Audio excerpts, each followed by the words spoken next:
Pemirsa, tentunya masih bersama dengan kami dalam Berita Lampung. Untuk Anda yang baru saja bergabung, kami akan menyajikan kembali berita utama pada pagi hari ini.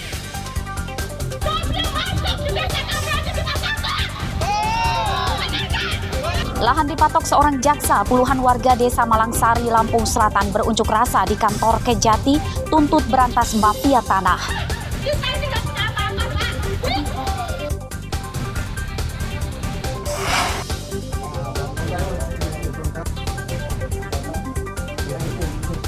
Seorang pria di Tanggamus ditangkap polisi karena mencabuli gadis remaja tetangganya.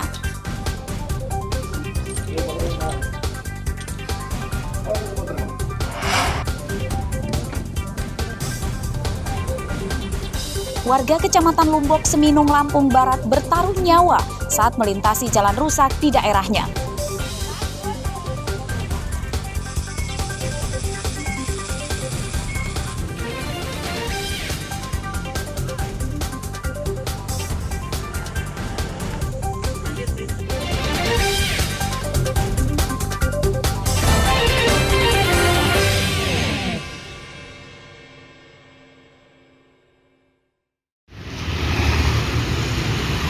Panitia penyelenggara pemilu, KPU dan Bawaslu melaksanakan verifikasi faktual partai politik yang akan ikut pemilu 2024 mendatang. Senin siang, KPU dan Bawaslu Bandar Lampung mendatangi kantor Partai Perindo. Tim verifikasi KPU Lampung memeriksa sejumlah dokumen parpol serta alamat kantor parpol. Apakah sesuai dengan data yang diterima KPU secara daring dalam sistem informasi partai politik atau SIPOL. Verifikasi kepengurusan, 3 anggota pengurus yaitu ketua, sekretaris, bendara sudah hadir secara langsung dan sesuai keseluruhannya baik foto maupun nick-nya. Kemudian keterwakilan perempuan, data di SIPOL kami adalah 40%. 40% itu dari 5 pengurus, 2 diantaranya adalah perempuan, 40%, dan 40% itu kita nyatakan sesuai hadir keseluruhan dan 40% itu terpenuhi. Verifikasi faktual Partai Perindo juga dilakukan oleh KPU dari Tulang Bawang Senin siang. Verifikasi faktual ini dilanjutkan dari verifikasi administrasi. Pemeriksaan meliputi surat keterangan kepengurusan dari tingkat provinsi hingga daerah. Pencocokan data dilakukan dengan memeriksa kartu anggota dan kartu identitas atau KTP hingga pemeriksaan keterwakilan 30% perempuan dalam kepengurusan. Pertama tentang status kantor, domisilinya, kemudian kepengurusan, ketua, sekretaris bendahara, kemudian kesesuaian SK, kemudian keterwakilan perempuan 30%. Untuk hasilnya sendiri?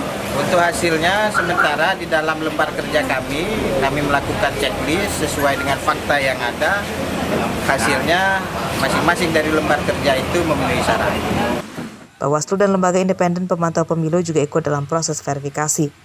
Sementara itu, berdasarkan putusan Mahkamah Konstitusi nomor 55 tahun 2020, parpol yang lolos verifikasi administrasi tidak perlu lagi diverifikasi faktual. Artinya, hanya 9 parpol yang diverifikasi faktual oleh pihak KPU. Jeffrey Arifin dan Mustaqim melaporkan dari Bandar Lampung dan Tulang Bawang.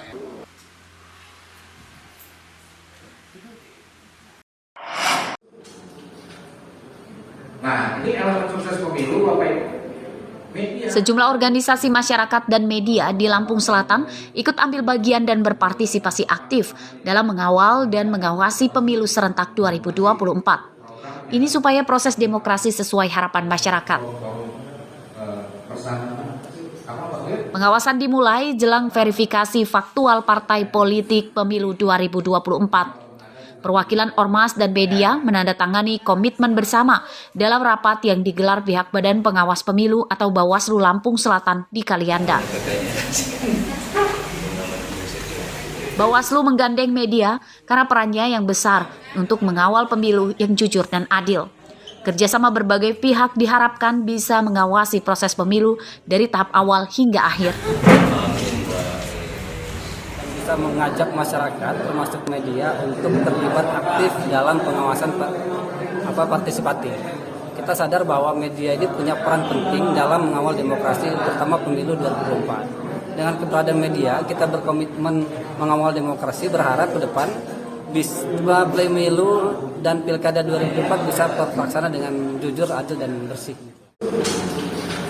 Pekan ini, panitia pemilu mulai melaksanakan tahapan verifikasi faktual partai politik. Tahapan ini untuk melihat struktur kepengurusan dan keanggotaan partai politik dengan memeriksa perekrutan anggotanya. Ari Susanto melaporkan dari Lampung Selatan.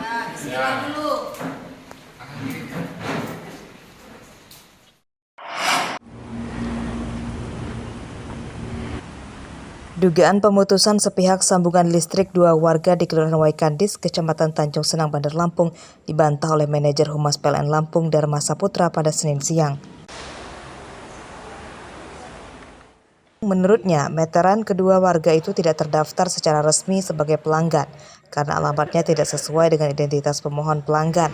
Hal itu dianggap menyalahi aturan penyediaan listrik dan PLN mengklaim pemutusan aliran listrik itu sudah sesuai prosedur. PLN meminta kedua warga itu untuk menyelesaikan denda administrasi yang telah ditentukan agar sambungan aliran listrik di rumah mereka bisa kembali terpasang. Keduanya juga harus membuat permohonan ulang memakai alamat sesuai KTP terbaru.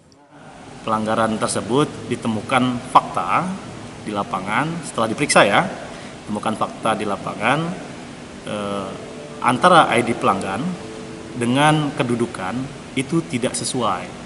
Kedudukan itu berarti alamat.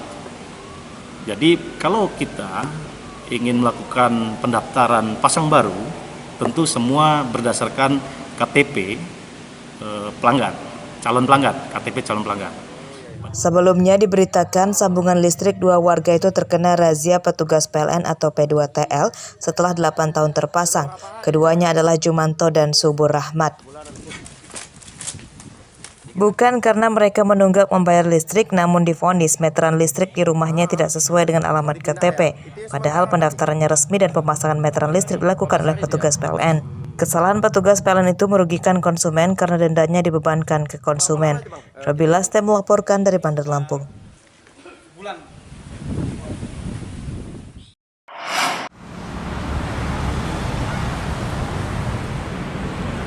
Permasalahan belum cairnya tabungan pensiunan guru SD Bandar Lampung mulai ada titik terang.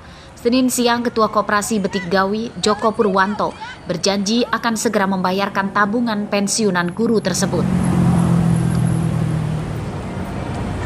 Joko Purwanto mengatakan belum dibayarkannya tabungan itu karena pada tahun ini guru yang pensiun jumlahnya cukup banyak, sedangkan kas koperasi belum mencukupi untuk membayar mereka secara serentak.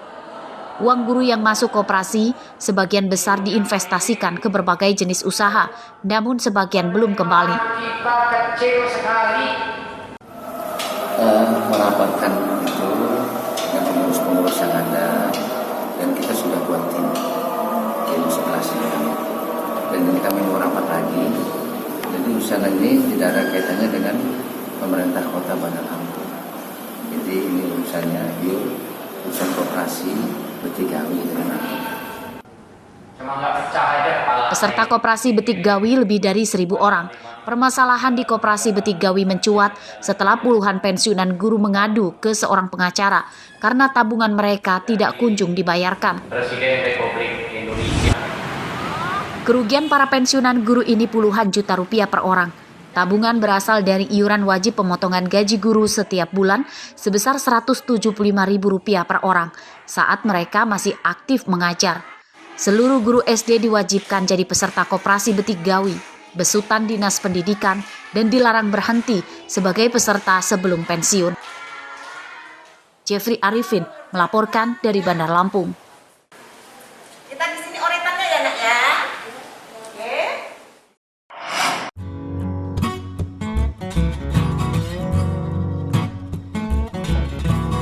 Ulet dan ketekunan menjadi modal penting bagi para pembudidaya lebah madu murni seperti yang ada di peternakan madu murni Suhita Bee Farm di Kelurahan Batu Putu, Teluk Betung Utara.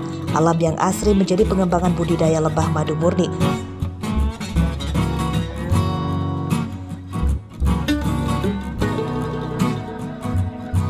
Produksi lebah madu dikelola Isnina sejak 2019. Tempat ini juga difungsikan menjadi destinasi wisata edukasi. Selain bisa mempelajari cara beternak lebah madu, pengunjung juga bisa memanen hasil madu di lokasi.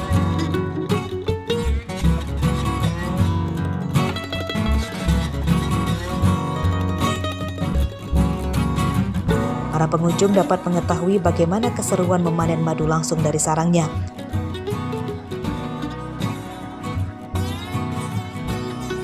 Di sini ada jenis madu itu dibagi beberapa kelas. Dilihat dari jenis lebahnya ya. Paling mahal di sini ada madu namanya madu apicalis yang pertama, tepatnya yang dari pesisir barat tadi. Terus ada lagi Genio Trigona thoracica yang sekilo harganya sampai 1 juta. Apa yang menyebabkan sampai 1 juta? Apa karena panennya Karena lama? jenis lebahnya yang langka, kemudian dia sangat tinggi propolis. Pengunjung saat ini belum dikenakan tarif masuk alias masih gratis. Di tempat ini terdapat 8 spesies lebah yakni Aficalis, Biroy, Cerana, Itama, Genio Trigonata thoracica, Resta, Leaficus, dan lebah apis mellifera. Madu lebah Genio Trigonata thoracica memiliki harga paling mahal hingga Rp1 juta per kilogram. Madu ini memiliki kandungan propolis tinggi yang berguna untuk kesehatan manusia. Arsadi Saputra melaporkan dari Bandar Lampung.